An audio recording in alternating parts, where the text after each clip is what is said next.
nessa noite onde nós temos uma live incrível, porque ela tem que ser no mínimo incrível, vocês não concordam? Para que ela possa acompanhar o ritmo que foi essa primeira aula do workshop Assim na Vida como no Útero. Tem que ser no mínimo incrível, porque essa aula foi incrível. E eu quero saber de vocês. Hoje eu estava respondendo todos os comentários que vocês deixaram lá, comentários super interessantes. Eu revi essa aula algumas vezes. Ela, embora tenha sido de minha produção e autoria aí, todo o roteiro, toda a construção, enfim, de todas as aulas, eu me emociono. Ficou um trabalho realmente muito bacana. Vocês viram a primeira aula, nós temos muitas coisas que conversar hoje aqui. E a nossa live, vocês vão me ajudar a construir uma live tão incrível quanto essa primeira aula. Se a introdução foi assim, meu amigo, minha amiga, você imagina o que vem pela frente. Mas comenta aqui, você assistiu a aula, como foi para você assistir isso? Como é que foi para você assistir essa primeira aula?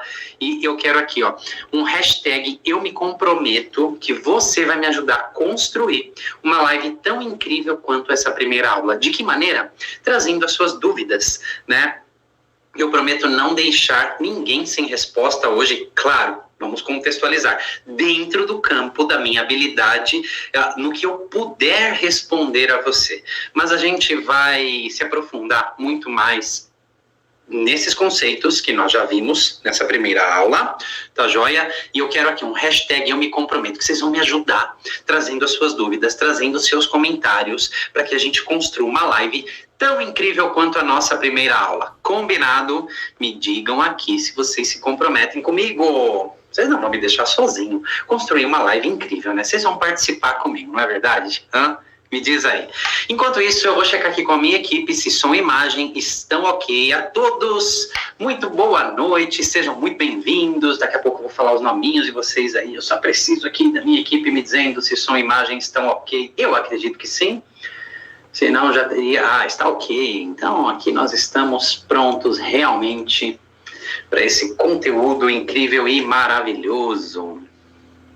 Eu ouvi aqui uns hashtags, eu me comprometo.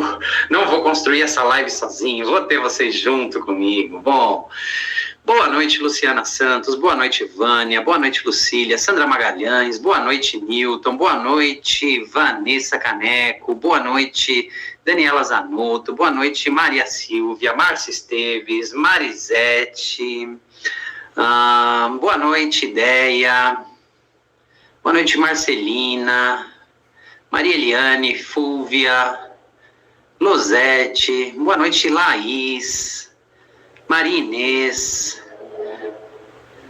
boa noite para vocês, Cirlei, Eliana, agora entrou um monte de nomes aqui, aí eu já me perdi, mas todos vocês sejam muito bem-vindos, o meu mais caloroso boa noite para vocês, e esse bem-vindo, eu quero que vocês considerem ele da seguinte forma, tá?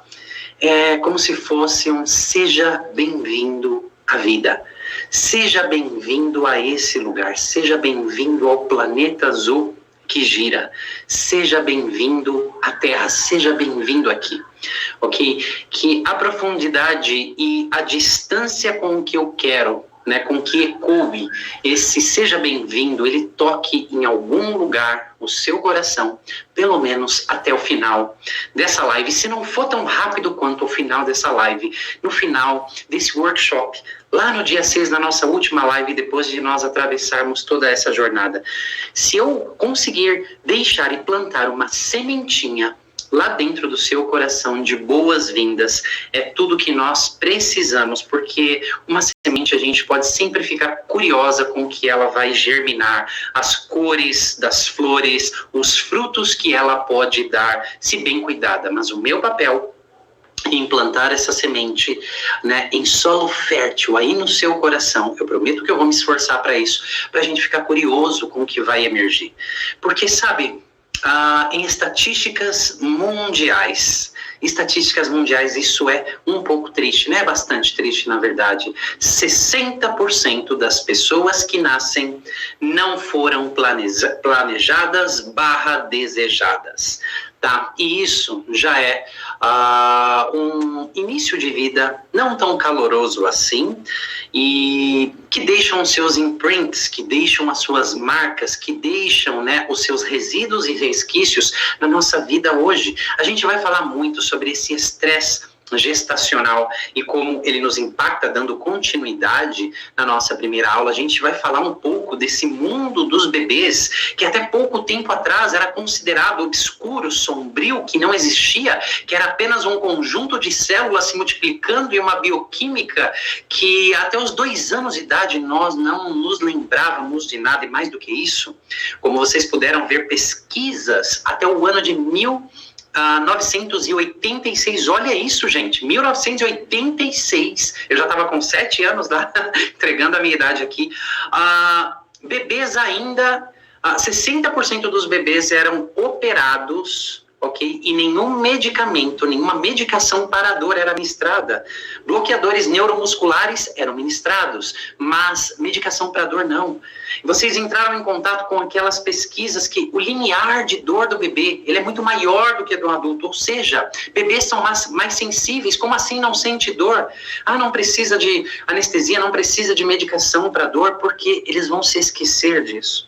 E a gente está aprendendo, né, que, cara, nós nos lembramos de tudo isso, não dessa maneira aqui, mas o nosso corpo, o nosso sistema, como hoje ele continua reagindo em relação à vida, os comportamentos que eu tenho, como eu interajo, recebo ou rejeito as minhas emoções, como eu me posiciono no mundo, né, através de tantas adaptações, tentando encontrar um lugar, sempre talvez forçando esse lugar, mas nunca realmente respeitando os meus limites, me conhecendo, os meus dons únicos, né, que eu trago a esse mundo.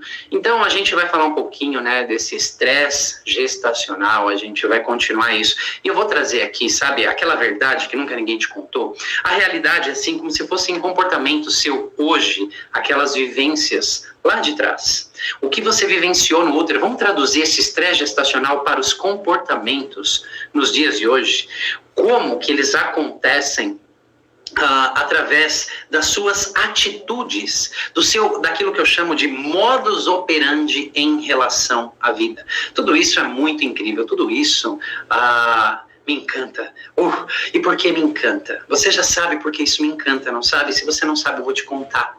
Porque quando eu conheci o campo, o território da psicologia pré-perinatal, e eu não conheci somente através de teoria. Eu preciso deixar algo muito claro aqui, tá? Nenhum trauma se cura lendo teoria, conhecendo teoria. Mas eu conheci esse campo, para mim, foi da melhor maneira possível, foi através de experiências. E quando a gente estava lá baqueado, mexido, de tantas experiências que a gente tinha passado, vinha algo de teoria. Ok, que nós absorvíamos um pouquinho, mas eu estava bastante interessado naquele trabalho interior, porque teoria depois eu poderia me nutrir de várias outras fontes que eu sabia que teria. Mas enfim, os primeiros trabalhos nos quais eu fui submetido nesse campo, eles transformaram a minha vida. Primeiro, esse encantamento, porque era um território desconhecido. Como assim? Agora eu estou entendendo esse chamado da minha alma para participar dessa experiência, assim como vocês, talvez lá no fundo, tiveram esse chamado para... Como assim na vida, como no útero? Como assim esse chamado para conhecer esse território tão precoce, primário, visceral e tão importante na construção das nossas bases? Ok? Então, quando eu me dei conta, com todo aquele deslumbramento no qual eu estava e também aquelas dores emergindo, né, daqueles estresses gestacionais nos quais eu passei, e veja bem, eu fui uma criança planejada, desejada, extremamente amada, e ainda assim eu encontrei muitos percalços no caminho, né, atravessando essa jornada. Amanhã, na aula de amanhã, eu vou contar, né, a experiência, né, com um pouco mais de detalhes sobre o que me fez me encantar por esse território. Mas aquilo foi só o início, porque, cara, depois de conduzir dezenas de milhares de pessoas nesse processo, né, adultos, como você, como eu, nós, né, regredindo a esse período do tempo e no espaço e sabendo que, sim, as células armazenam memórias. Sim, o nosso sistema nervoso estava em construção e ele armazena já o seu próprio coping, né? Que é o modus operandi, é como eu reajo em relação às situações. Só que o mais incrível, sabe o que é? Que hoje nós continuamos, se nós não tivermos essas intervenções corretivas, né? Nós vamos continuar agindo e reagindo a partir daqueles eventos lá de trás, como se eles estivessem acontecendo aqui. E é nisso que eu vou me explicar para você hoje. Tá, a gente vai falar um pouquinho sobre isso. Eu prometo aqui que eu não vou deixar perguntas sem respostas, porém agora eu preciso aqui, né, comentar algumas coisas importantes para eu não perder minha linha de raciocínio com vocês, tá bom? E depois vocês podem me bombardear com perguntas, porque hashtag eu me comprometo, coloca aí, me ajuda a construir essa live. Se você me ajudar vai ficar mais fácil. A gente vai fazer de qualquer maneira isso, tá? Mas para que ela seja tão incrível quanto a nossa primeira aula. Dá um high five aqui, isso aqui é o nosso comprometimento e a gente vai fundo, né? Não tem aquela cena do filme Matrix, onde Morfeu oferece a pílula Neo e diz: você vai ver o quão profundo vai, o quão longe vai a toca do coelho. É mais ou menos isso, tá? Então a gente vai muito fundo nisso daqui.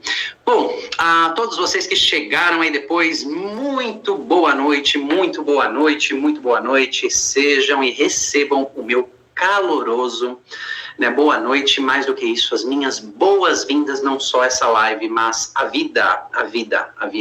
Talvez não tenha sido dessa maneira que você tenha sido recebido nessa vida hoje, né? Bom, eu queria começar aqui a falar o seguinte, né? A gente vai trazer muito para comportamentos na vida, no dia a dia de hoje, né, esses eventos que aconteceram lá. Por que a gente fala assim na vida como no útero? Por que a gente fala que isso continua se repetindo hoje? De que maneira? E é isso que eu vou me explicar para vocês. Para você conseguir pensar junto comigo, a gente vai entrar na mesma sintonia de pensamento, ok? A gente vai entrar numa conexão tão profunda que nós vamos estar sintonizados em um mesmo patamar que você vai conseguir sentir, absorver e se nutrir da perspectiva que eu quero colocar cada um de vocês. E você vai integrar mais profundamente, isso eu prometo, eu tenho certeza que você vai integrar mais profundamente aquela minha frase, que ninguém nasceu de um ovo. Todos nós passamos por um útero materno. Tenha sido ele receptivo ou não, ou algo em torno disso, entre receptivo e não receptivo. Sabe por quê? Porque é a nossa primeira sala de aula na vida. Você se lembra da sua primeira sala de aula? Foi no prezinho? Foi na creche? Você se lembra dela? Eu me lembro da minha primeira sala de aula, cara, que eu me lembrava antes de conhecer esse material. Sabe onde ela foi? No prezinho. E eu me lembro da professora na lousa escrevendo. Eu me lembro da minha sacolinha do prezinho. Eu lembro até do cheiro dela, da massinha que a gente pegava para modelar, dos rabiscos de desenho que a gente fazia. Quando a gente ia lá no jardim brincar no playground, eu me lembro do prezinho. Essas experiências estão aqui na minha memória biográfica também, na minha memória implícita, de uma forma mais profunda. Até que eu consegui acessar essas vivências anteriores e, cara, parece que a primeira sala de aula não foi no prezinho. A primeira sala de aula é no útero. E o que a gente faz numa sala de aula? A gente não aprende para a gente seguir adiante? Não é isso que a gente aprende? Então, a gente estudou bastante sobre estresse gestacional. Primeiro considerando, né, que um feto ele sente, que um feto ele está se desenvolvendo, o embrião, o feto, ele está se desenvolvendo e ele está se nutrindo através do ambiente desde que ele se implanta no útero. Ele já tem um ambiente, esse é o útero, e isso é permeado pelo ar que a mãe respira, do que ela se alimenta, o que ela sente, porque isso produz uma bioquímica. Ok? Você agora aí nesse momento está sentindo alguma coisa. Não seja da turma do nada. Não existe tal sentimento, emoção, vivência como nada. Isso só mostra a sua desconexão com o seu próprio ser. Ok? Mas sempre tem algo acontecendo neste templo. O que é o templo? Esse corpo é um templo de vivenciar experiências. Eu parafraseei um mestre meu aqui.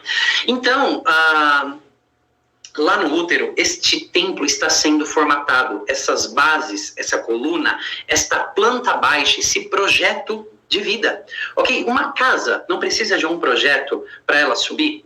Ela não precisa ali que um arquiteto desenhe as colunas, as paredes, como vai ser. Não precisa de um planejamento. Às vezes começa a construção pelos acontecimentos externos, vamos falar assim, né, as intempéries do tempo, aí o que pode acontecer pode mudar o projeto, porque quantos projetos, cara, eu sei quando eu reformei aqui a nossa clínica, qualquer construção que se vai fazer, às vezes tem um plano, só que você começa a encontrar empecilhos, desafios, coisas que não haviam sido consideradas antes e o projeto precisa mudar, ok? Ele não para, mas ele precisa se adaptar àquelas condições externas que chegam e nem toda a adaptação é para o bem. Nem toda adaptação ela é funcional. Ela funcionou lá atrás, mas ela não é funcional hoje, tá bom? Então, eu queria contextualizar você no seguinte, né? Dentro do campo da psicologia pré e perinatal, tá? Existem os trimestres, tá? Entre pré-concepção e nascimento existem 24 estágios. Quem intitulou isso foi William Emerson, né? Ele, um californiano, William Emerson, PhD, ele é considerado o pai da psicologia pré e perinatal, pelos estudos que ele trouxe e não só a elaboração dos estágios, mas por toda a contribuição desse campo que ele organizou. Existem outros pioneiros extremamente incríveis, tanto quanto ele, só que ele é considerado o pai do negócio todo, tá? Então, entre pré-concepção e nascimento, 24 estágios. Em cada estágio, algo pode acontecer de chocante e deixar impactos profundos em nós. Isso é temática absurdamente avançada. Não vou falar disso hoje. Mas ele também estabeleceu os trimestres, tá? Que cada trimestre tem a sua peculiaridade. Tá bom? Então a gente vai falar aqui principalmente do primeiro trimestre. Eu quero só contextualizar vocês. O primeiro trimestre, qualquer pessoa que seja mãe ou pai aqui sabe, e até quem não é, deve saber disso, que uma pessoa quando está grávida, ela tem que ver os medicamentos que ela toma, se ela pode ingerir aquilo na gestação, o tipo de alimentação que ela tem, o que ela come. Por quê? Porque isso pode afetar o bebê, não é verdade? Então ela tem que tomar cuidado com o que ela come, com o que ela ingere, com o ar que ela respira, se ela usa álcool, se ela fuma, porque tudo isso é prejudicial para o bebê. E toda mulher sabe que o primeiro trimestre de gestação é o período mais crítico de toda a gestação. Crítico por quê? Porque é a fase mais fácil daquele feto ali se desenvolvendo morrer, ter um aborto. Porque é a fase onde todos os órgãos vão se desenvolver. Ao final do primeiro trimestre, todos os órgãos estão em seu lugar. Eles vão amadurecer ainda, só que eles já estão formatados. Olha só, com 12 semanas nós somos desse tamanhozinho aqui, ó. Proporcionalmente deste tamanhozinho aqui. Isso aqui é de borracha, tem o peso real e o tamanho real de 12 semanas. Aproximadamente uns 5, 6 centímetros, tá? Então, o primeiro trimestre aconteceu e nós somos desse tamanho. A gente vai continuar crescendo de maneira exponencial daqui para frente.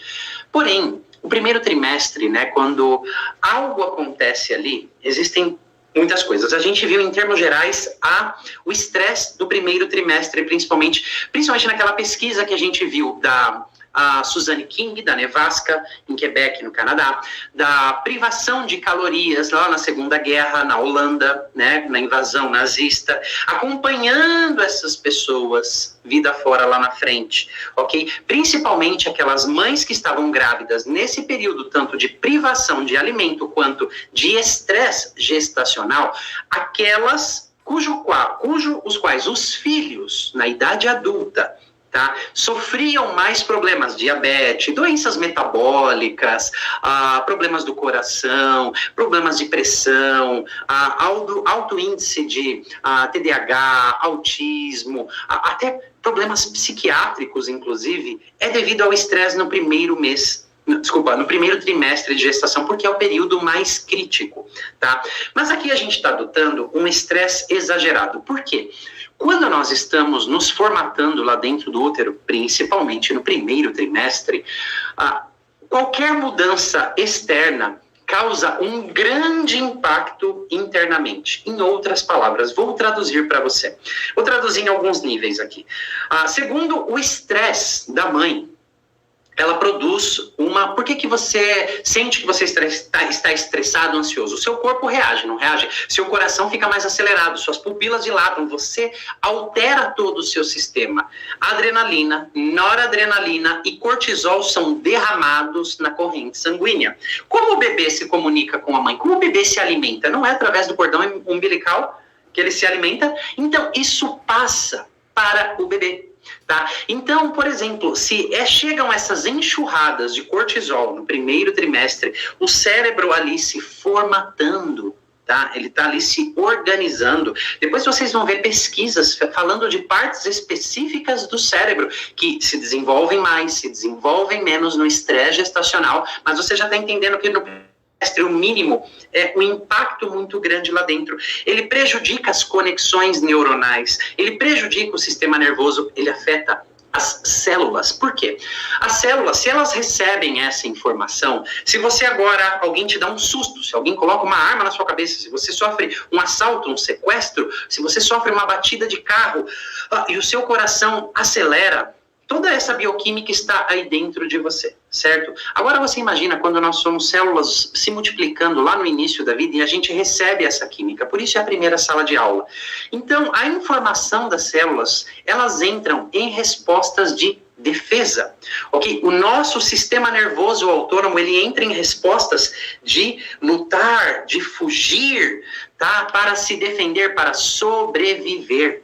Então, essas respostas de alerta, segundo o que acontece, elas começam a ser formatadas. Agora, você imagina, né, uma quantidade de estresse prolongada de uma mãe ansiosa, ou por acontecimentos externos, ou por remoer os próprios pensamentos, etc, etc, etc. Essa bioquímica que chega faz as células já adotarem esse comportamento, e isso é incrível. Por que é incrível?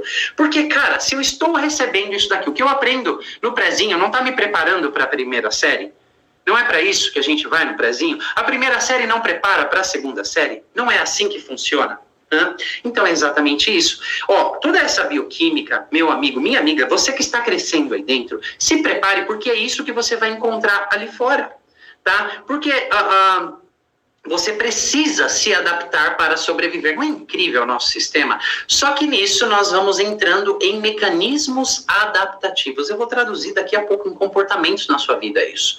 Ao passo que se é uma gestação tranquila, se você chegou, se você é esperado, planejado, desejado, etc. A mãe é tranquila, tá? É uma outra bioquímica que é passada. Quando você está em paz, quando você está tranquilo, é um bocado de ocitocina, de serotonina, de dopamina, de neurohormônios do bem, uma bioquímica que relaxa, ok? Uma bioquímica que descansa, que faz o sistema não estar em alerta o tempo todo. Deixa eu fazer uma pergunta aqui para vocês. Quem é que tem a sensação que precisa controlar tudo a todo tempo, senão algo ruim vai acontecer? Que tem que dar conta de tudo, que está sempre alerta, que não consegue confiar nas pessoas, que sempre precisa dar um jeito nas coisas, nunca pode relaxar, porque parece que quando relaxa alguma coisa acontece, ou as pessoas não dão conta, ou tem aquele presságio lá que beira a espinha, e você está sempre alerta. Tem alguém aqui com um sentimento assim? Isso começou a ser formatado, setado nessa estrutura que você vive hoje, lá já dentro do útero. Tá? Dentro do útero é o início, é como se fosse aquela casa que tem um projeto, que estão sendo formatadas as colunas. Para a construção de uma casa, primeiro não se organizam as colunas. Então, agora imagina o seguinte, estas colunas estão sendo formatadas e elas estão adaptadas, porque o projeto era para vir assim, limpinho, planejado, é desejado, é amado, sem estresse, a coluna ali como foi o planejamento da vida. Mas você, pelas intempéries externas, precisa se adaptar. Então essas colunas vão ficando meio curvas, meio esgueiradas, meio adaptadas. Elas não são esse projeto limpo, claro.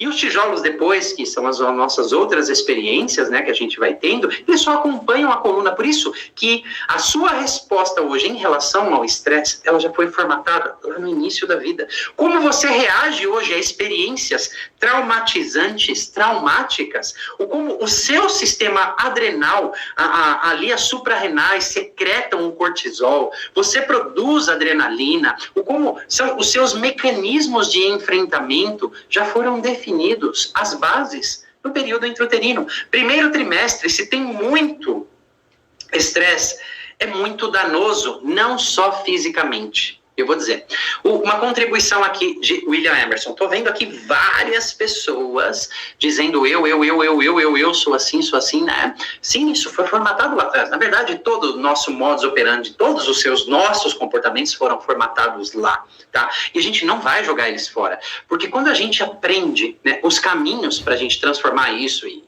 tem caminhos para isso, a gente se apropria disso que a gente praticou a vida inteira e utiliza de uma forma mais efetiva. Não tem como apagar, borrar, não ser mais assim, mas tem como nós contextualizarmos esses comportamentos. Mas isso é mais para frente que eu vou falar com vocês. Mas, uma contribuição de William Emerson. No primeiro trimestre, cada órgão está em um estágio crítico de desenvolvimento. Ok?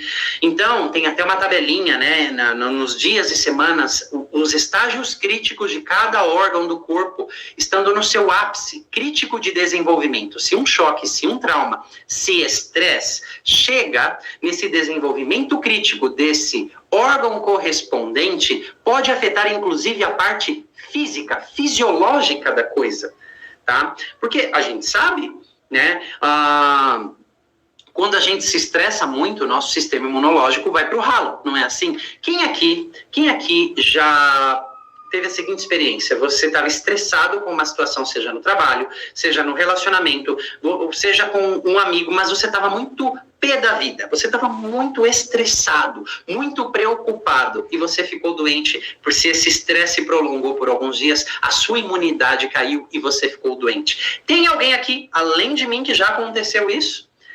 Sim? Sim ou não? Sim ou não? Sim ou não? Eu sei que tem um delay aí até chegar para você, mas olha só que interessante. A gente sabe, não é só intuitivamente, a gente tem experiências de quê? De que o estresse, ele reduz o nosso sistema imunológico, vai pro ralo. Agora imagina quando ele está sendo formatado lá dentro do útero. Minha amiga, meu amigo. A gente vai sofrer com problemas de imunidade pro resto da vida, segundo o que acontece lá atrás.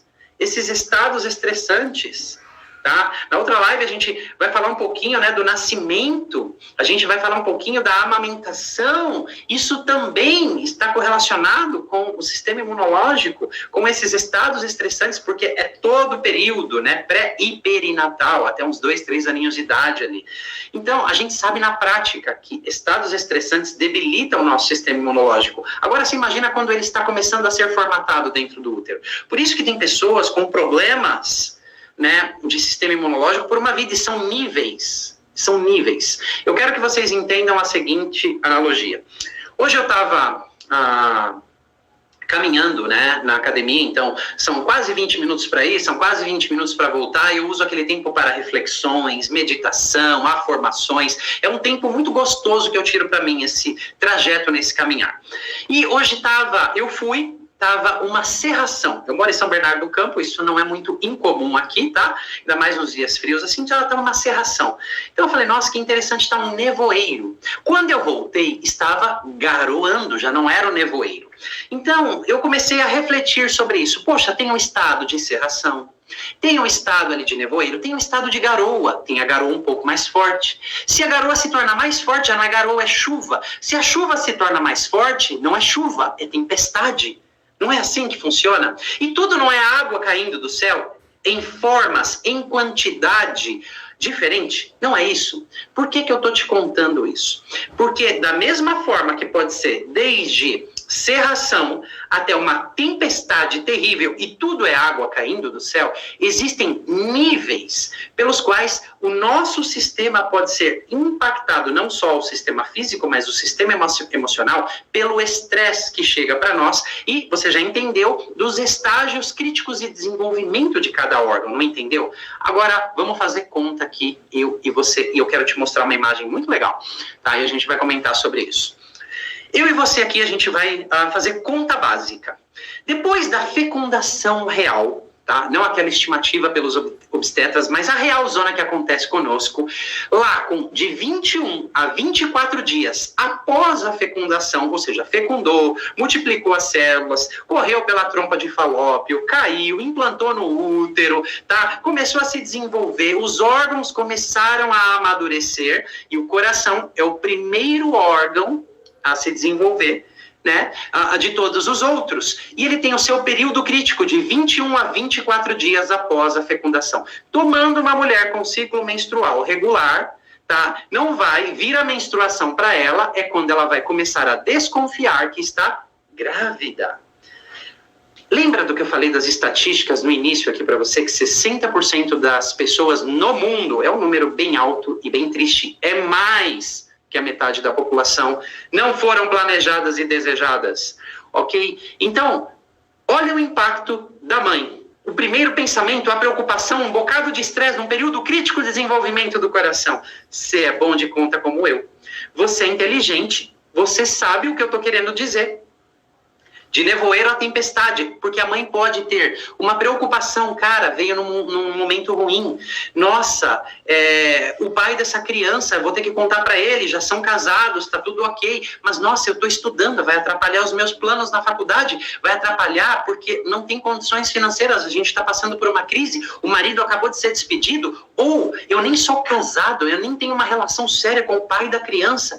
Ou pode ser que na minha família existam crenças, existam regras em relação a estar grávida, e eu não posso contar isso para os meus pais, eu até queria um bebê, mas não agora, não desse jeito. Então pode existir um estado de preocupação até uma tentativa real de aborto, seja tomando chás, comprimidos, né, a pílula do dia seguinte. Olha, eu já trabalhei com crianças e o estrago é gigantesco de mamães que tomaram pílulas do dia seguinte e não abortaram. Cara, os resquícios estão nos comportamentos absurdamente disfuncionais dessa criança, tá? Pode ser a mãe indo para a clínica, tá? Então, você consegue ver a diferença entre nevoeiro e tempestade. Não consegue? Porque um pensamento não causa, um nevoeiro não causa o impacto, o estrago de uma tempestade, de um toró. Não sei se é onde você está a falar toró, mas eu cresci que quando a chuva é muito forte é um toró, um pé d'água. É uma tromba d'água que está dando lá fora, é uma tempestade. Ok? É storm. Então, olha só, é diferente de um nevoeiro. É diferente um pensamento abortivo de uma tentativa real, de várias tentativas, de um período prolongado em relação a isso.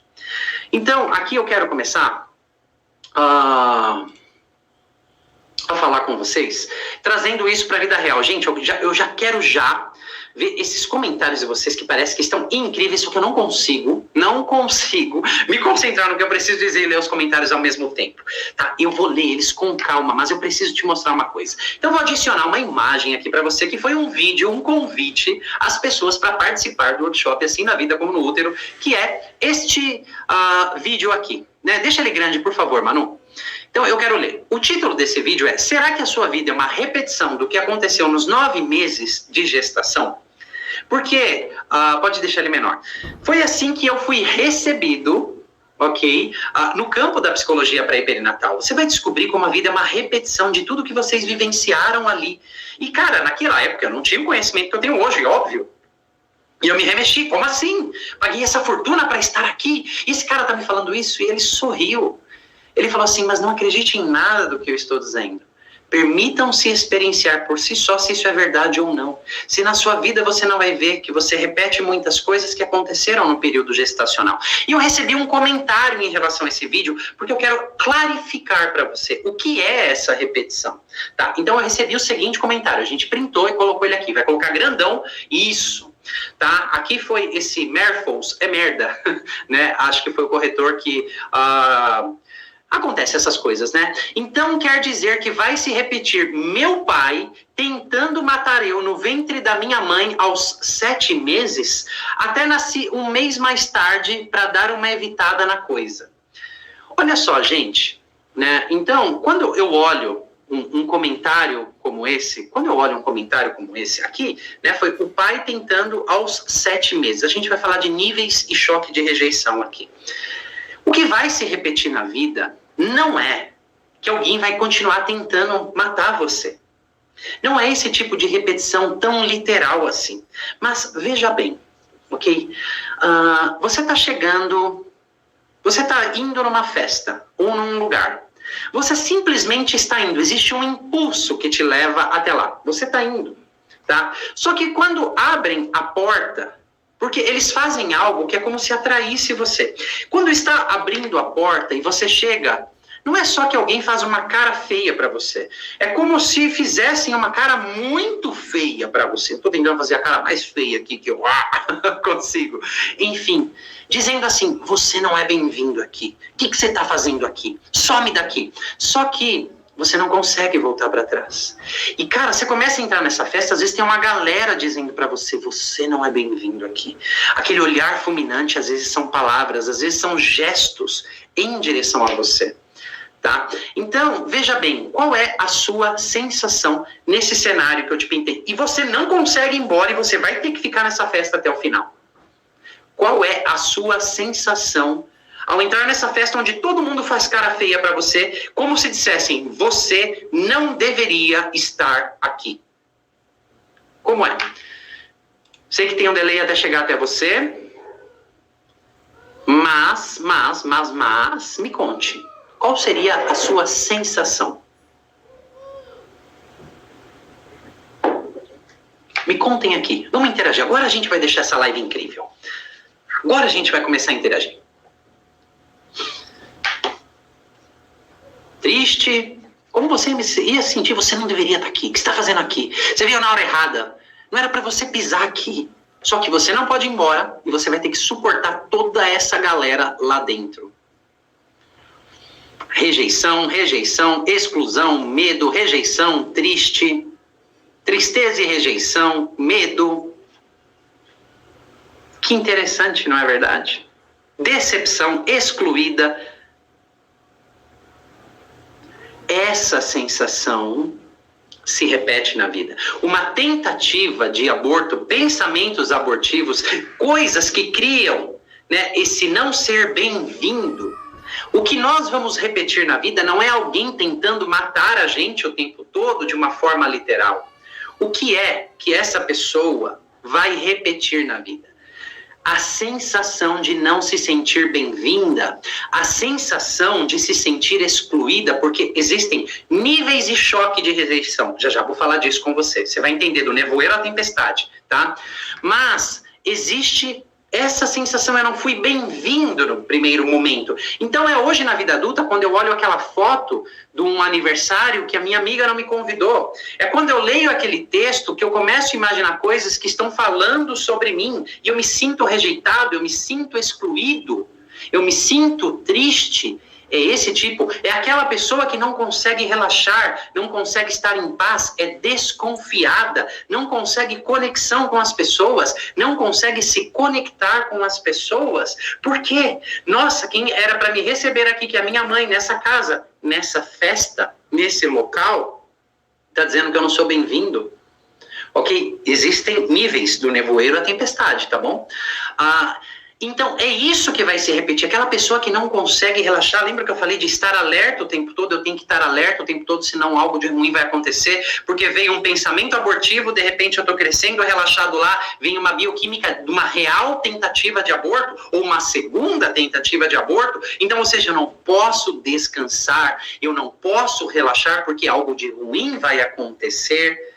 Isso é o que acontece no hoje, é isso que se repete no hoje, é essa sensação, é esse modus operandi, é quando você diz assim, eu tenho que dar conta de tudo sozinho, eu tenho aquele vazio existencial, eu não sei o que é isso, não importa o que eu faça, eu tenho uma família boa, um carro bom, mas eu não consigo me conectar com as pessoas, eu tenho uma tendência a me isolar, etc, etc. Vocês estão entendendo o que é a repetição que acontece no hoje? É a adaptação em relação ao acontecimento. Não é que todo mundo vai tentar te matar porque o pai tentou e essa é a repetição. Aqui a gente tem que respeitar que são níveis de consciência. Que nem eu tô vendo aqui, ó, um comentário. Chateada, ia sumir de lá. Só que se eu disser para você, Silvana, não existe meio de você sumir do útero. Porque é desse lugar que a gente está falando.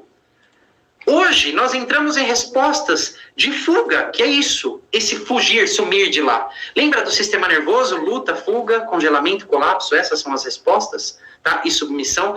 Mas eu não posso fugir, não tem para onde fugir. Então, eu me adapto, é naquele experimento de Bruce Lipton, onde eu entro em mecanismos de sobreviver, não em prosperar, ok? Não posso relaxar para prosperar, eu me contraio para sobreviver.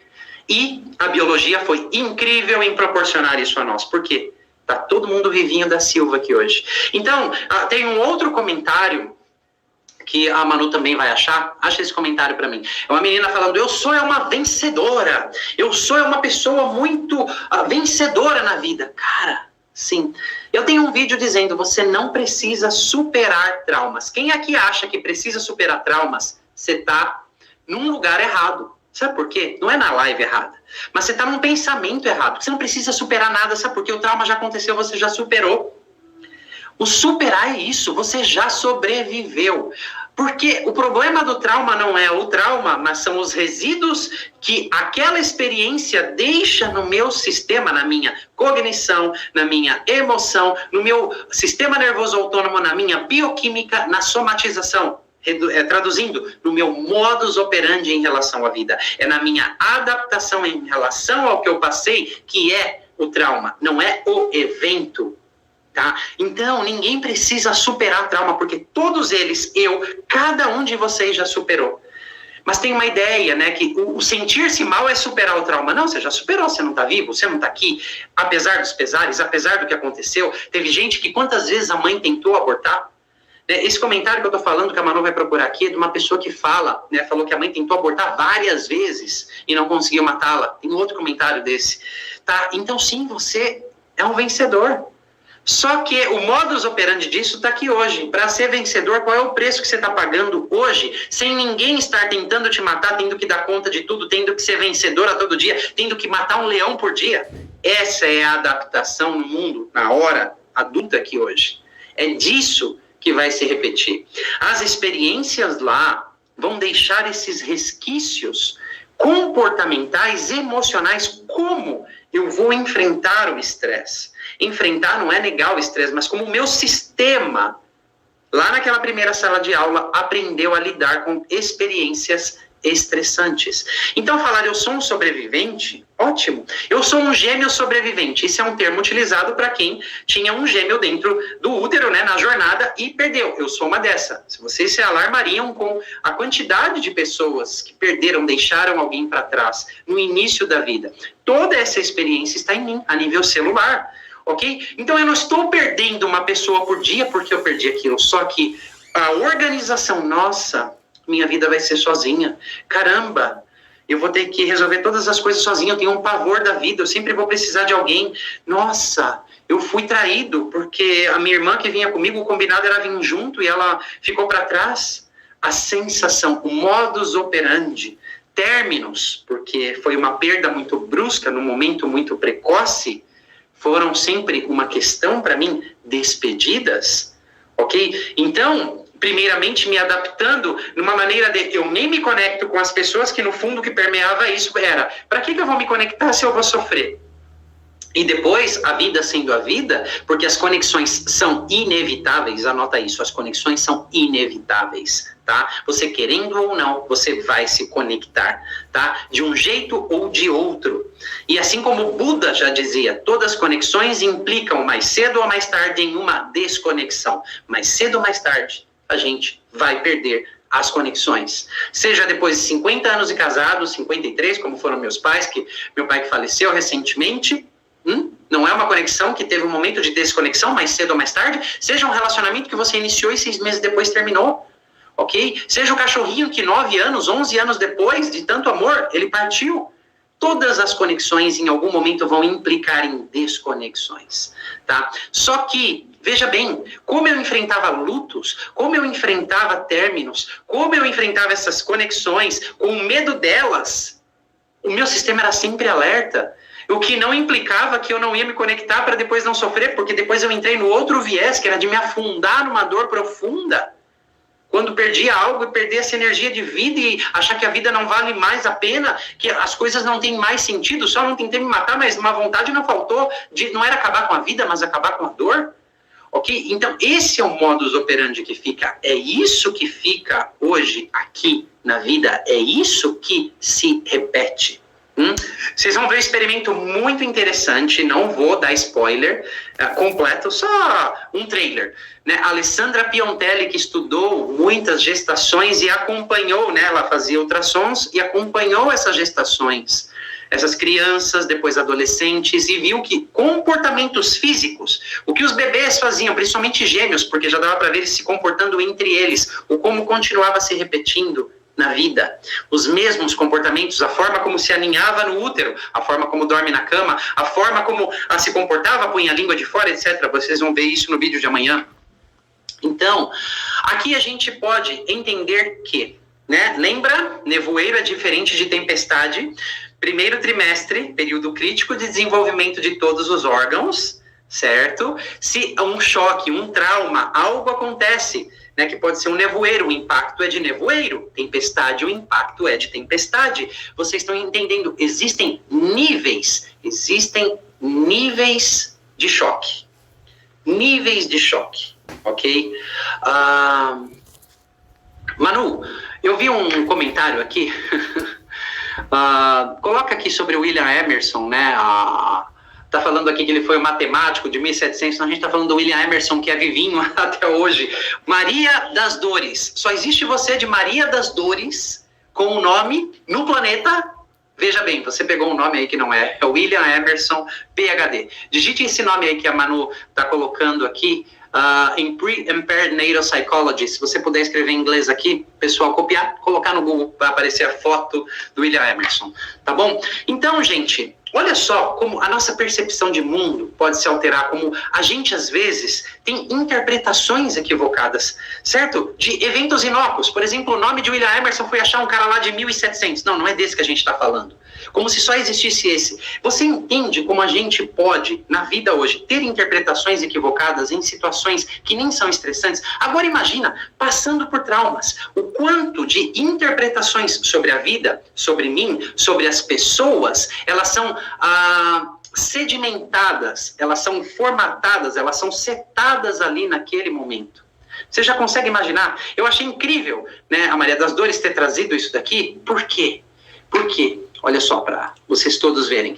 Por quê? Porque a gente está falando de um cara, William Emerson, mas será que só existe ele? Essa confusão que a gente tem. Agora imagina numa situação de dor, uma tentativa, num pensamento abortivo. Tá? E existem níveis de choque, porque, por exemplo, um nevoeiro, um pensamento de que eu não fui planejado, mas não significa que eu não possa ser aceito. Eu só não fui estruturado, planejado, chegou, deu um susto em todo mundo, só que dali para frente fui aceito. Isso é nível de nevoeiro. É um estágio de rejeição, um nível de choque bastante baixo. Ok? Agora, imagina o seguinte, se tem a tentativa de aborto, isso já aumenta. Agora, se é o pai que não quer, mas a mãe quer, isso é um nível diferente. Agora, imagina se os dois não querem. O pai não quer e a mãe não quer. Aqui a gente já está num nível de médio para alto de choque de rejeição. Aqui já não é nevoeiro e nem garoa. Aqui a gente já está em pancadas de chuva. Agora imagina o seguinte, se é o pai não quer, a mãe não quer, as regras da religião daquela família, por exemplo, rejeitam isso, porque a pessoa vai ser mal vista ali, de estar grávida, por exemplo, fora do casamento. Esse pode ser um caso bastante típico, tá? E se os avós não querem, se os irmãos nascidos não querem e rejeitam aquela gestação, pelo motivo que seja, aí a gente entra de pancadas de chuva para uma tormenta, para uma tempestade. Aí o choque de rejeição é num nível agudo, tá? Então o trabalho com essa pessoa não é o mesmo de quem tem um nível de choque nevoeiro. Vocês estão entendendo? E tudo não é água que cai do céu? Tudo não é uma tentativa, uma não aceitação no início da vida? Mas vocês entendem que um nevoeiro não causa um estrago que uma tormenta causa? Então, existem níveis do que a gente pode passar, tá? E o quanto de estrutura, se a gente está nesse primeiro trimestre, pode afetar fisicamente, psicologicamente, psiquicamente, causando transtornos psiquiátricos, transtornos de ansiedade, autismo, etc. né? Obesidade, esquizofrenia, doenças metabólicas, temos muitas pesquisas levando para esse lado, né? Atestando, na verdade, tá? Só que às vezes não é tão grave assim, mas é no nível de sentimento. Eu me sinto rejeitado a toda hora, lá no fundo, eu fico me forçando a ter um lugar na vida, a me sentir aceito, a buscar validação, e às vezes o nível de rejeição é maior. Vocês entenderam? Não entenderam? Garoa, nevoeiro diferente de tormenta, tá? Então, a gente tem que considerar, quando a gente fala do campo da psicologia pré e perinatal, de tudo o que aconteceu, de todo o contexto, tá? Porque níveis de estresse no segundo trimestre não vão afetar tantos órgãos, não vão ser tão danosos quanto no primeiro trimestre, tá? Mas tem o seu impacto, tem a sua afetação. Tá joia? Tem a sua afetação. Porque, por exemplo, o segundo trimestre é um tempo onde a alma se acopla no corpo completamente. O espírito entra. Tá? Então é um período de quietude, onde precisa de relaxamento, né? Vocês vão ver fibras, enfim, câmeras que são colocadas no útero, tem um nome para isso que agora eu esqueci o nome específico disso, que visualizam e trazem mensuração das ondas cerebrais do bebê no segundo trimestre, ondas, né, estados REM, Rapid Eyes Movement, que é o sono REM, que é o movimento rápido dos olhos, que indica quando nós adultos estamos sonhando. A mesma função acontece com os bebês no segundo trimestre. Então é um estado de quietude, um estado de conexão com o espírito, só que, assim como na vida já se recapitula aquilo que aconteceu no útero, aquilo que vem lá de trás, por exemplo, do que aconteceu antes desses estágios de rejeição, às vezes uma diabetes gestacional, um descolamento de placenta, questões biológicas, um útero tóxico, muita bioquímica, uma toxicidade por ansiedade, tá? de estressores, estar no corpo não é um bom lugar para se morar, não é uma boa casa para se estar. Então, a alma não acopla. Vamos ter outras questões, assim como no terceiro trimestre. Então, isso aqui são termos gerais desses acontecimentos. Mas eu quero traduzir para vocês aqui muito de como isso acontece na nossa vida hoje. Esse é um tempinho que você vai me dizer aqui assim, ó, primeiro de tudo, você está curtindo essa live, tem mais pessoas vendo do que like. Você tem que dar um like. Tá incrível, não tá? Pelo menos para mim, conversar sobre isso tá incrível. Você já sabia de tudo isso? Não tá te agregando em nada? Então, se tá agregando, toca aí, dá um high five, ok? E dá o seu like ali. Isso nos ajuda. Olha só, esse material que eu aqui com tanto afinco estou propagando no Brasil. Existe no Brasil que é conhecido como psicologia obstétrica, psicologia perinatal e tem outros nomes. Esse lugar de estudo é um pouco diferente disso, do que nós estamos falando, porque toma mais conta da gestante, da mãe, enquanto, né, aqui o foco é a mãe, aqui o foco é no ser se desenvolvendo para lá na frente, ok? Não sermos mães e pais tão disfuncionais assim, para termos tantas disfunções quando estamos gestando alguém. Porque pais grávidos, o que na verdade acontece muitas vezes, as suas próprias feridas, sombras inconscientes do seu período gestacional são despertadas. Então, o foco da psicologia pré-perinatal é no mundo do bebê. O foco da psicologia perinatal, como é chamada aqui, ou obstétrica, obstetrícia, o foco é a mãe, que é muito importante também. Tá, mas o nosso foco é trabalhar com crianças, adolescentes, adultos, né, reorganizando aquelas experiências disfuncionais do início da vida. Joia? Deixando o seu like, agora sim, isso mesmo. Eu vou dar uma lidinha no comentário de vocês, tá? É hora de vocês colocarem dúvidas, se tiver umas dúvidas que eu já puder responder aqui, eu vou responder. Eu tô voltando os comentários lá em cima, tá bom? Lá em cima.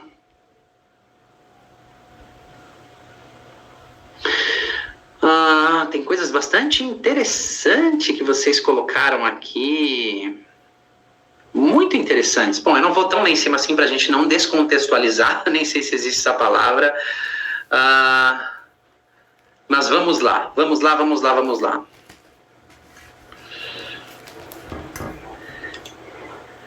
A Mônica diz assim, mas será que esse sumir de lá tem ligação com o parto prematuro? Algumas vezes sim.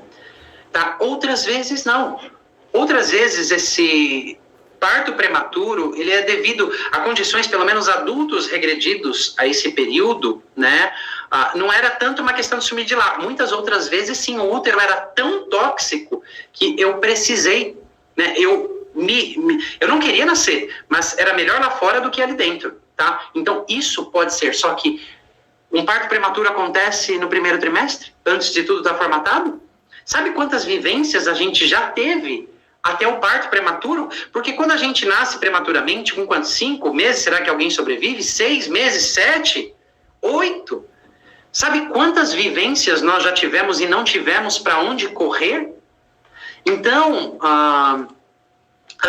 são experiências que não têm voz, são experiências que não têm respaldo, são experiências que simplesmente são sentidas em toda a nossa vulnerabilidade e o nosso sistema simplesmente se adapta. São as adaptações que vão se tornar disfuncionais na vida hoje, porque nem todas as adaptações são para o bem e funcionam hoje, foram funcionais para eu sobreviver naquele momento, tá?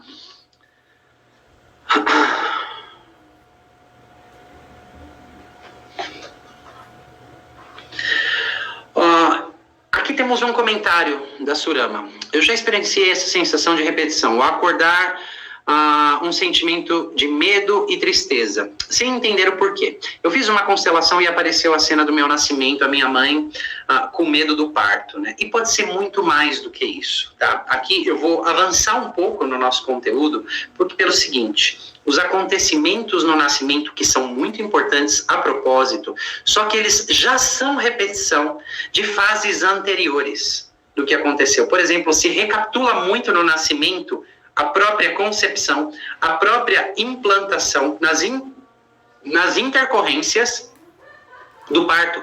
E também tem o trauma, tem o acontecimento do momento, né? O nascimento, ele é extremamente marcante, mas a gente precisa entender, constelação é muito legal, eu sou constelador, muitos especialistas do campo da psicologia pré-perinatal são consteladores, constelador traz um bocado de informação, mexe com as questões emocionais, só que trabalhar no nascimento é mais complexo do que isso, né? Tem caminhos, são passos que a gente dá, são muitos passos, né? O já saber isso é a sementinha que começou a brotar ali, mas tem muita coisa além disso, ok?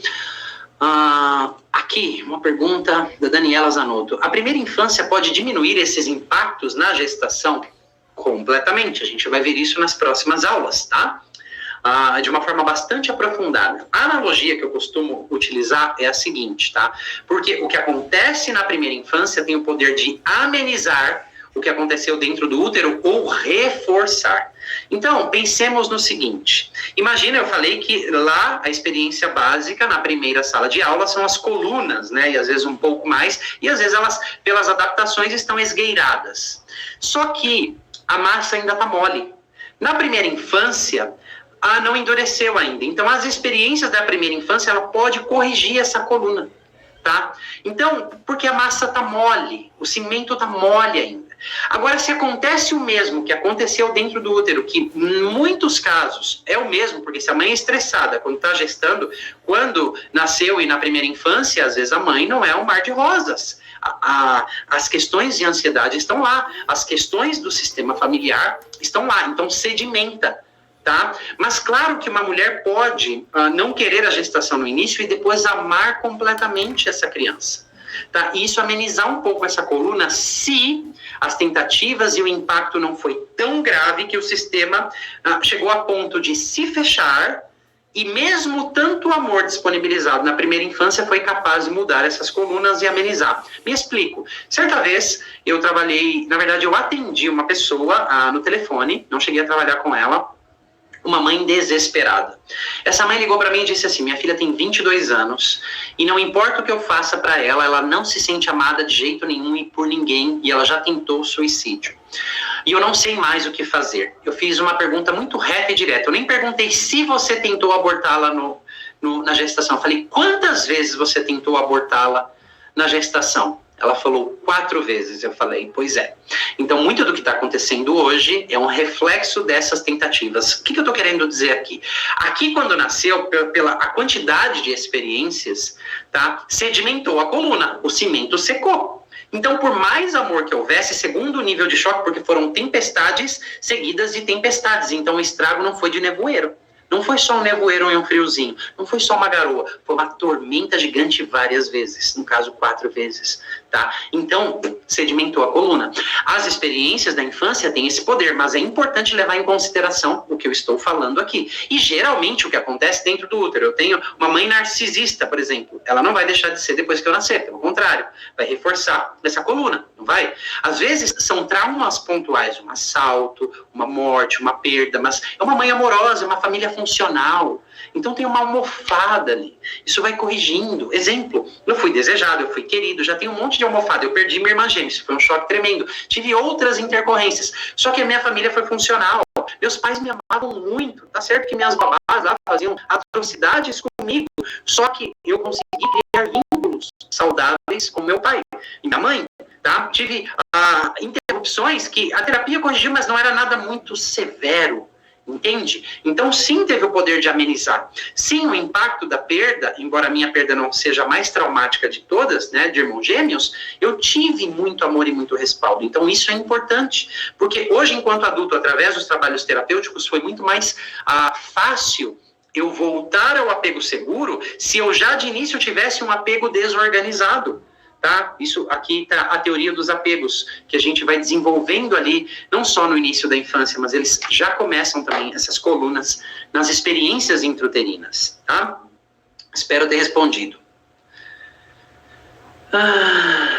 Olha só isso aqui que interessante, talvez tenha a ver com o que a gente estava conversando. A Amanda disse assim, interessante, eu sempre me sinto como se numa hora ou na outra o grupo que eu estou vai me decepcionar, me machucar, né? Então esse sentimento, claro que ele tem os seus reforços ao longo da vida, mas onde começou a ser sedimentada essa coluna, e aqui não parece ser níveis de tempestade, mas tem nevoeiro, tem garoa, que está uma chuva fraca, tem alguns níveis aqui, já nessas primeiras experiências básicas que a gente passa dentro do útero. E são muitas, porque, cara, às vezes eu me sinto rejeitado num nível que é assim, minha mãe me quer, meus pais querem um filho, tá tudo preparado lá fora, só que lá no fundo eu sinto que meu pai queria um menino e eu sou uma menina. Entende? Tem um nível aqui de garoa, tem um nível lá no fundo de que não me aceitam como eu sou. Vocês estão entendendo que existem níveis, tá? Isso é muito importante.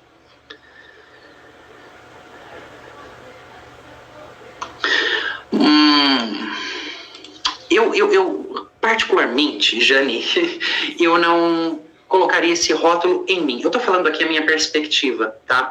Misericórdia, somos todos adultos debilóides, de chupeta e paninho. Eu não diria isso.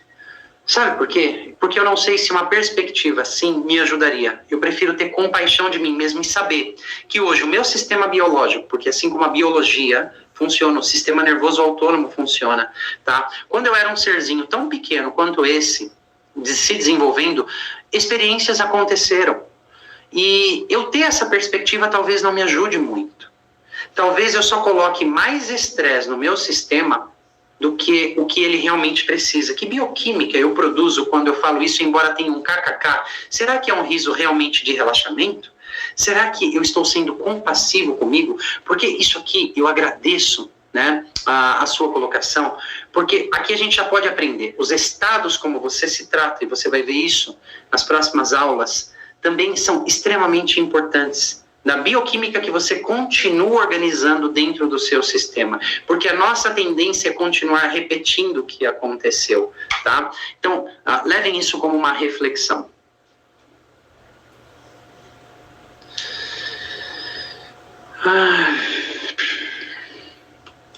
Gostei desta pergunta. Daniela de novo. E quando a mãe precisa fazer uma cesariana antes do tempo por uma condição de saúde da mãe, uma trombofilia? Okay? Cesarianas para salvar vidas são incríveis, são excelentes, tá? Só que, se eu não me engano, no Brasil, o Brasil é o campeão mundial de cesáreas agendadas, tá? Eu não sei quantas vezes mais do que a Organização Mundial de Saúde recomenda. Eu acho que é 5 ou 6, ou um número muito maior do que isso, que a Organização Mundial de Saúde recomenda que a gente aqui tem cesáreas. Isso tem a ver com o plano de saúde, etc. Tá mais ligado a isso aqui do que outra coisa, não tá tão preocupado assim com os bebês. Mas, Se é aqui num estado de uma condição fisiológica, a cesárea é incrível. Só que se a mãe já tem essa condição fisiológica, você está crescendo num lugar onde as paredes estão corrompidas, as paredes estão caindo. Existe uma pré-eclâmpsia, uma diabetes gestacional, uma trombofilia. Isso é um senso de estresse, uma ameaça ao bebê. Então a gente sempre tem que pensar na perspectiva do bebê. Isso é uma ameaça lá dentro. Tá? Então, os estados de estresse estão ali. Agora, qual modus operandi, qual percepção em relação àquilo, né, isso é particular de cada pessoa. É isso que a gente precisa investigar. Mas falar que uma cirurgia no momento gestacional, algo assim, não deixa os seus resíduos, não dá para falar. Agora, quais resíduos que veio depois na infância? Como que foi isso? Como esse sistema absorveu? Como foi esse impacto para o sistema? Quais acontecimentos existiram antes disso? Tem almofadas ou tem chão duro? Ou seja, tem traumas ou tem experiências de boas-vindas? Então, é tudo isso que faz parte dessa equação. Estão curtindo, gente? Estão curtindo?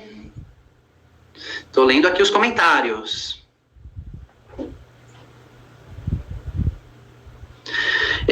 Seria interessante a gente entender o seguinte, a Daniela Silveira está dizendo assim, eu não fui planejada, tá? E não ser planejado às vezes não significa que eu não fui aceito, ok?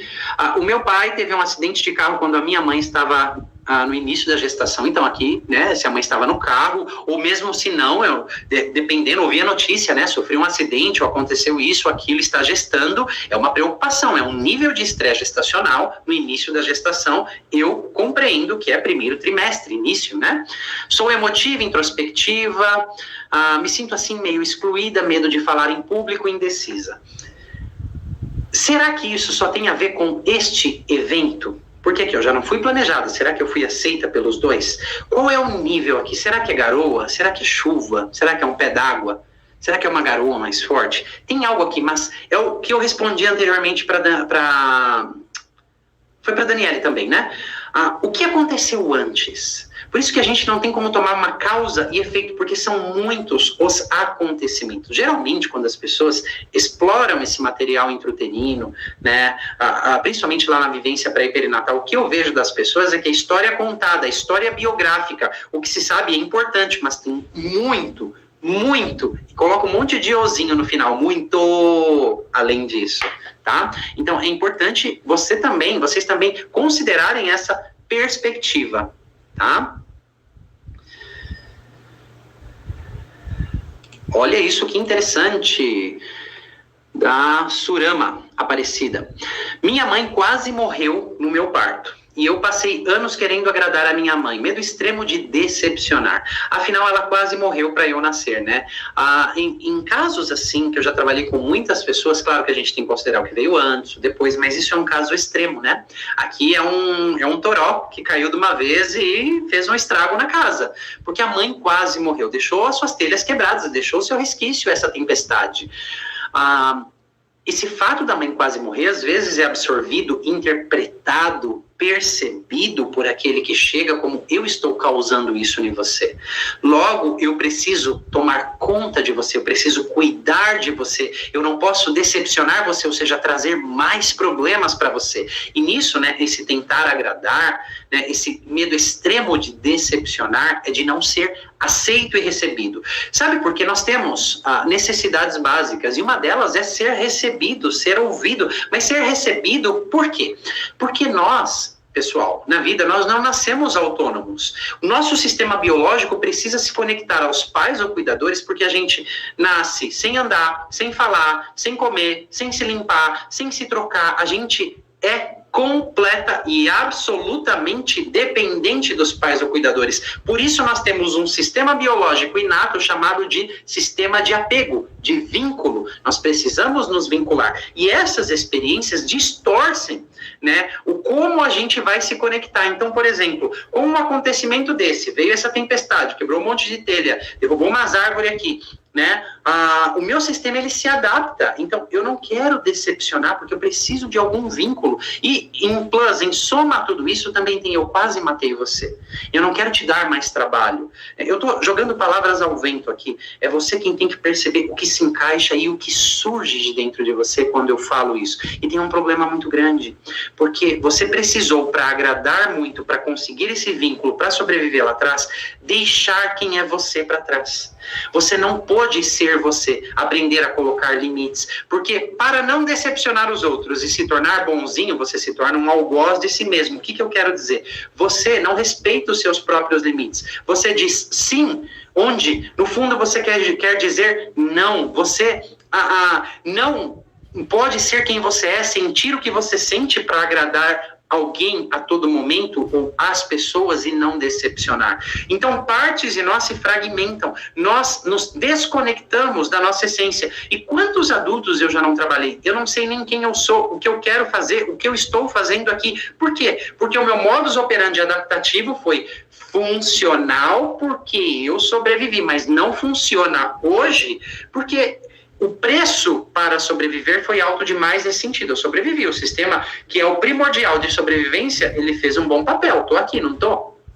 Me vinculei da maneira disfuncional lá, com a coluna torta, mas eu estou aqui.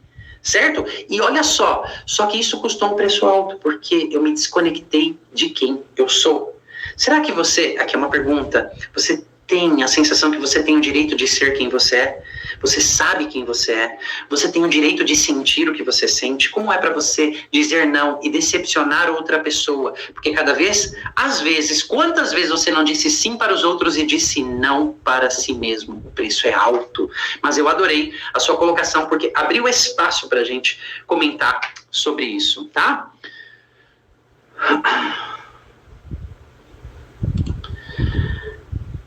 Tarsila, meu Deus, será que eu tive um irmão gêmeo? Como consigo saber sobre isso?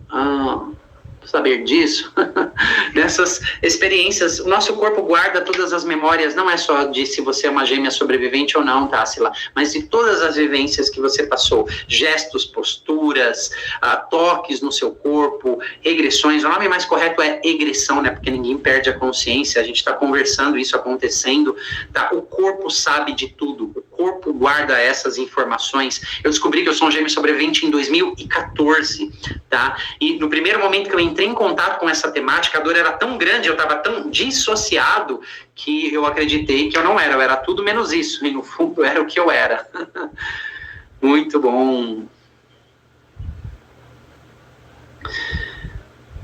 Ó, aqui a Manu colocou, para quem quiser procurar, aí, PhD William Emerson, Pre- and Perinatal Psychology. Vocês vão achar ele aí, tá bom?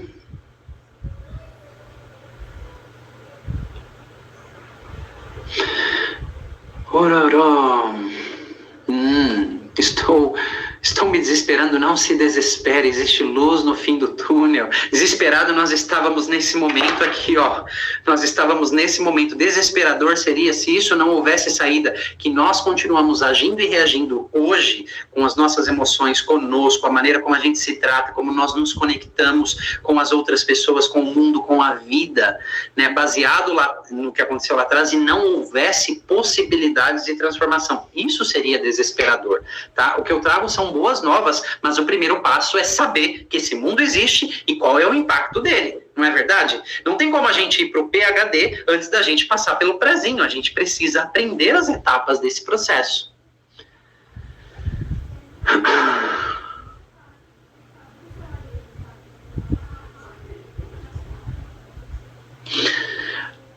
Gabriela Ribeiro, nossa, quantos choques, fico até arrepiada. Você deveria ficar arrepiada se você não considerar a maneira como você se trata. O que eu quero dizer com isso? Eu sempre digo assim, quanto mais complexo o histórico pré-natal e precoce, mais paciência a pessoa precisa aprender a ter consigo mesmo, mais compaixão a pessoa precisa aprender a ter consigo mesmo, mais amorosidade em relação a si mesmo. tá? Porque vai criar um outro ambiente aqui dentro. Mas geralmente as pessoas que têm um histórico mais complexo são as que mais se punem, mais se cobram, mais perfeccionistas são, mais têm medo de errar, ou seja, produzem e continuam produzindo mais e mais a bioquímica do mal, a bioquímica maléfica, a bioquímica que adoece, dá-lhe cortisol a chegar em níveis estratosféricos. Você se identifica com isso? Então a gente não tem que ter medo dos choques que a gente passou lá atrás, a gente tem que ter medo do jeito como a gente continua agindo e reagindo hoje, tá? Então é muito importante aprender como mudar essa mentalidade, porque isso já é um bom passo, não é todos os passos da caminhada não, mas é um bom passo que vai ter que ser aprendido em algum lugar dessa jornada.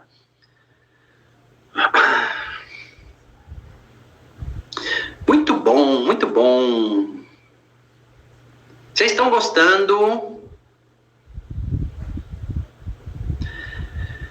Aqui, Maria Caldas, não é o que eu acho sobre inseminação artificial. Não tem achismo meu aqui. Quando for achismo meu, eu vou falar, eu acho. Tá? Aqui são evidências. Células armazenam memórias. Se uma concepção, eu regredindo aqueles adultos, numa concepção que não passa por inseminação artificial, dependendo dos estados emocionais dos pais na hora da concepção, se houve uso de drogas, substância, se houve força, se houve amor, tá? Se houve algum tipo de negação, o que acontece ali se impacta e deixa isso registrado nas células. Imagina, né, retirando, inseminando artificialmente, congelando muitas vezes e depois colocando. Primeiro que essa manipulação extrema, as células guardam memórias. Segundo que não são achismos, são fatos, tá? Segundo que são fatos, jamais se insemina apenas um óvulo, tá? Então é sempre mais de um, para implantar e pelo menos um ter a chance de sobreviver. Então, no mínimo, além de toda essa manipulação, no mínimo, qualquer pessoa que nasceu por inseminação, ela é um gêmeo sobrevivente. No estágio de tempestade, nos estágios mais traumáticos, tá? Por toda a manipulação que aconteceu antes. Então, não é o que eu acho, isso são fatos e dados, tá?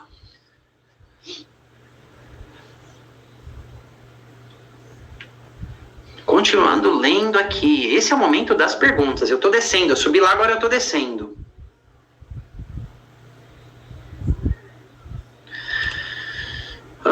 Maria Dolores, eu sofri rejeição nos 3 trimestres e ao nascer só confirmou ainda mais a rejeição, né? As colunas, elas foram se sedimentando, né? Provavelmente, assim, quando você deve criar história... Eu estou jogando palavras ao vento aqui, você não interprete isso como uma verdade absoluta, mas reflita sobre isso, e o que não for deixa embora, então deixa vir o que realmente se encaixa com você, tá? Maria, quando você cria muitas histórias na sua cabeça em relação ao que os outros estão pensando de você, às vezes tentando agradar demais para não decepcionar as pessoas, ou às vezes se isolando demais e até tendo medo de qualquer conexão, embora desejando, e ao se conectar, o medo, quando é que você vai me rejeitar e vai me abandonar? Então, são comportamentos, né, desse modus operandi de toda essa rejeição, e depois eu só constatei isso, ou seja, eu não sou bem-vinda nesse lugar, eu não sou bem-vinda na vida. Geralmente é assim, ó, uma criança, ela é egocêntrica por natureza. O que é isso? Se algo acontece na criança, com a criança, ela acha que é ela, as coisas boas e as ruins. Quantos adultos eu já não regredi para a fase onde os pais estavam se separando ali na infância, e ela acreditava, a criança acredita que ela é culpada daquilo. Dentro do útero é a mesma coisa. Tudo o que acontece, então eu passo por rejeições, por um monte de dor, e simplesmente por eu existir, eu só existo, eu só estou aqui e eu já não sou aceito, eu só estou aqui e sou rejeitado, eu só estou aqui e tenho essa bioquímica estressante, quase me matando, só por eu ser. Então, eu devo ser uma porcaria, eu devo merecer coisas ruins, eu não devo ser uma pessoa boa, eu devo merecer tudo isso. Essas são as conclusões gerais tiradas quando, no início da vida, a gente tem muitas experiências traumáticas. Porque isso só deve estar acontecendo comigo porque eu mereço.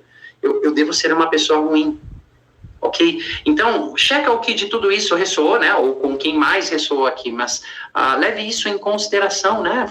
Foram muitas rejeições aqui pelo pouco que eu li aqui.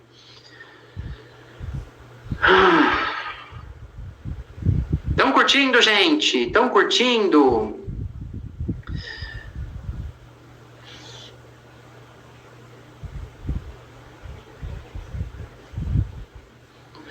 Fiquei com uma dúvida aqui. Maria das Dores Ribeiro. A Manuela é muito inteligente, compreende muita coisa da psicologia pré e perinatal. É uma pena que mistura ciência e pseudociência tudo no mesmo saco. Você está dizendo que eu estou trazendo pseudociência? É isso. Se for isso, você tem como pontuar aqui o que você está chamando de pseudociência, tá? Se você assistiu a primeira aula, você viu lá pessoas, né, altamente qualificadas, né, ao redor do mundo, trazendo os experimentos. Isso continua depois, tá? Aqui eu estou transmitindo muitas informações. Em nenhum momento eu estou colocando a minha opinião. Quando for minha opinião, eu falo. Eu estou falando da minha experiência, tanto nos estudos, quanto na experiência clínica, regredindo dezenas de milhares de pessoas a esse período. Então, primeiro a gente tem que entender a definição de pseudociência.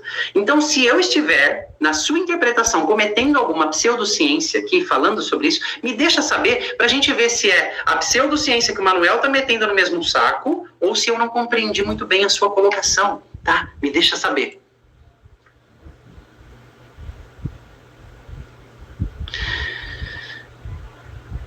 São muitos comentários aqui. Agora eu vou responder perguntas, aquelas que tiver um pontinho de interrogação, tá? Então, eu quero ir lá para baixo para a gente estar na mesma página, tá bom?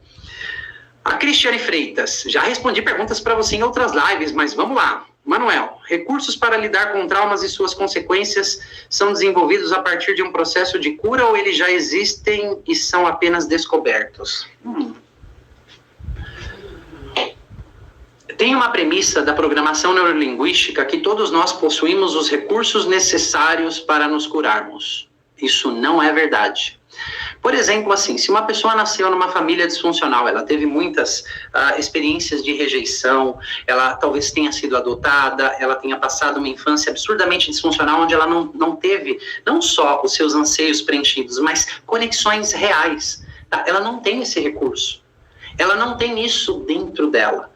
Ela vai precisar desenvolver redes de apoio e recursos. Nós, muitas vezes, traumas nos distanciam de nossos recursos. Por exemplo, eu tive muitas almofadas, né? Então, eu fui muito desejado, planejado, etc. E tive as minhas intercorrências. Eu tinha já muitos recursos dentro de mim e desenvolvi outros. Mas nem todo mundo tem essas experiências. E nós construímos isso no processo terapêutico. O vínculo terapêutico, na maioria das vezes, é o primeiro contato com um apego seguro, um vínculo seguro que uma pessoa começa a ter. A boa notícia é que o sistema nervoso autônomo ele é altamente treinável. Então, nós podemos desenvolver esses recursos. Mas, a partir da premissa que todos nós já temos esses recursos, em muitos casos isso não é verdade. Em outros, sim, as pessoas têm recursos, mas em todos eles, nós sempre construímos mais recursos, tá? Só uma espirrada aqui para trazer a bênção para essa resposta. Muito bom. Tem uma perguntinha aqui. Edinalva, na gravidez da minha filha com 3 meses de gestação, fui assaltada e meu medo era perdê-la. Será que teve algum trauma? Você viu a primeira aula, Edinalva, você viu a primeira aula. Eu vou partir do pressuposto que você viu a primeira aula e você acompanhou a minha live aqui desde o início, né? Você entendeu o conceito sobre garoa e tempestade. Tudo é água caindo do céu. É água, mas pode ser na forma de gotículas, que formam um nevoeiro, uma garoa, tá? Uma cerração, gotículas muito pequenininhas, ou pode ser uma tempestade, uma tromba d'água. Então, isso são os níveis de estresse no início da gestação, tá? Você está me contando um evento específico, esse medo de perdê-la. Isso foi no primeiro trimestre, ele tem um impacto diferente se ele fosse no segundo. Mas nós não podemos considerar que uma gestação é um único evento, tá? Porque, como foi o nascimento da sua filha? Como foi a primeira infância? O que veio antes? Era planejada? Quais são as suas feridas pré-natais não elaboradas que ela já se conectou a isso? Então, dizer assim, esse assalto, né, é um assalto, né? Ele pode causar um impacto? Pode. Que tamanho? Não sei. Eu já trabalhei com pessoas que um evento, como esse que você está contando, um assalto, só que não é só isso que acontece. Aí é um pico de estresse. Mas, às vezes, por exemplo, a mãe já tem muitas questões, ela já é estressada por natureza e não está sendo considerada, porque esse normal já agride o feto. entende? E não está sendo considerado esses estados emocionais anteriores da mãe, que aqui foi um pico extremo e foi percebido além do que é cotidiano. Então eu já trabalhei casos onde isso foi uma experiência tremenda, e outros casos onde um carro capotou e muita coisa aconteceu com a mulher grávida dentro e aquilo não foi o evento principal. Tá? Mas resquícios tem. Agora, vai ser garoa ou vai ser tormenta? Não dá para saber, porque não é um evento único que nós temos que considerar. Tá joia?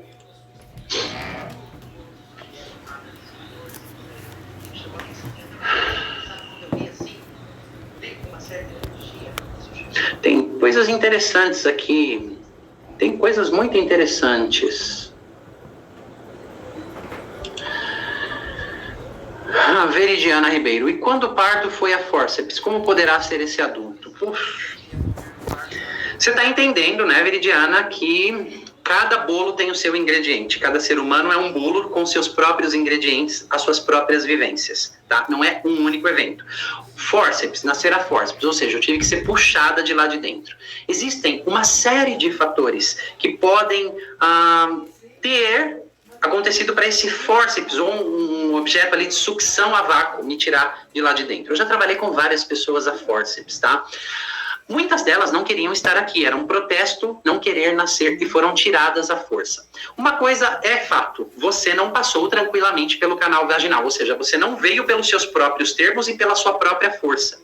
Então, isso já deixa os seus resquícios, tá? Por exemplo, isso é uma possibilidade, impactar em projetos. Eu não tenho a força para concluir projetos, eu não tenho a força para ir por mim mesmo, ou eu tenho que fazer uma força extrema e é sempre muito dolorido eu conseguir alguma coisa e eu vou na força do ódio e na marra. É apenas um exemplo, tá? Eu fui tirado ali a força. Como foi aquela invasão em mim? Eu nasci, eu já estava pronto para isso? Ou eu precisava de um pouquinho mais de tempo? Ou eu fui puxado contra a minha vontade e aqui no mundo eu quero provar para Deus, para os anjos, para os céus, para as pessoas, para mim mesmo que esse lugar é uma porcaria. Tem, às vezes, isso.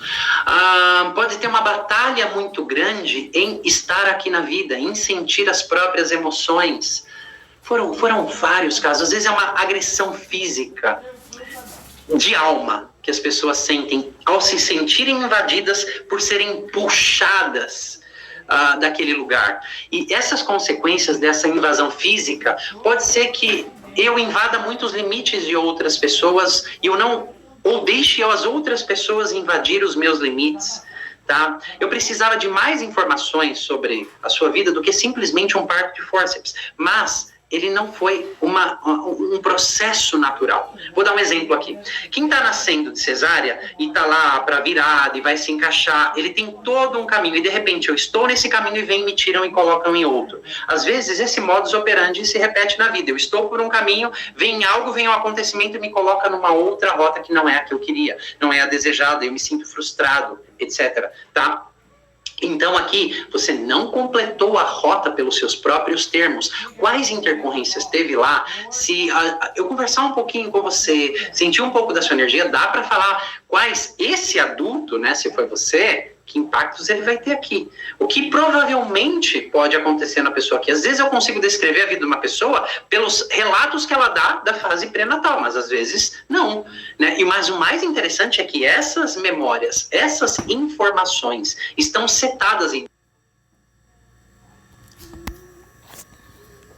Cara, eu precisei de